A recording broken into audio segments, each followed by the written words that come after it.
Zimbabwe's former leader Robert Mugabe on Sunday emerged to address the nation for the first time since stepping down in November and just hours before Monday's historic election, declaring that "I will not vote for those who have illegally taken power."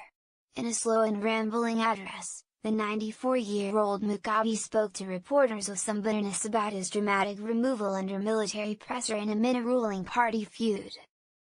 He also was coy about endorsing a candidate ahead of the election in which the former deputy that he fired, President Emmerson Mnangagwa, faces a 40-year-old lawyer and pastor, Nelson Chamisa. "I cannot vote for those who have tormented me," Mugabe said, in reference to Mnangagwa, who took office with the military's support. "I cannot vote for ZANU-PF, the ruling party he long controlled."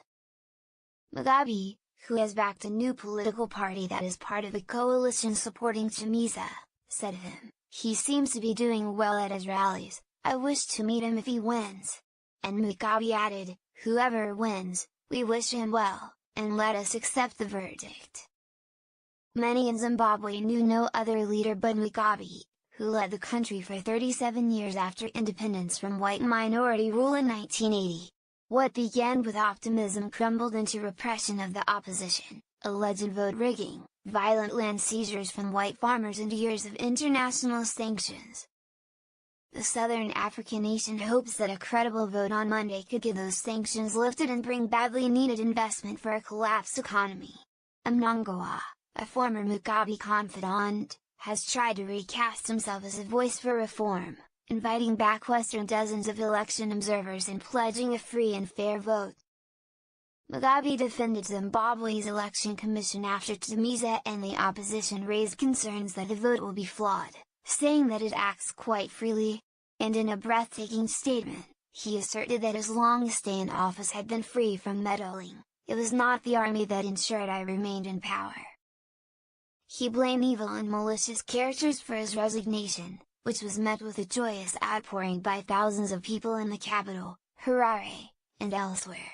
"I was a fool to have him next to me," he said of Mnangagwa, whom he accused of conniving with the military chief to pull off a coup.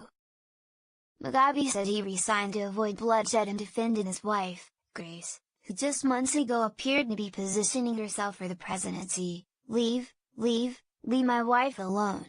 Zimbabwe's former leader, who appeared to have allowed his hair to go grey, spent the final question musing on his legacy, reminding people of his years in prison during the country's fight for liberation and his work raising literacy and education standards. "I tried to do my best," he said, as journalists began to slip away. While Mugabe, who has largely remained quiet in his Harare home since leaving power, spoke largely of the past, Zimbabweans are already impatient for the future. In Monday's vote,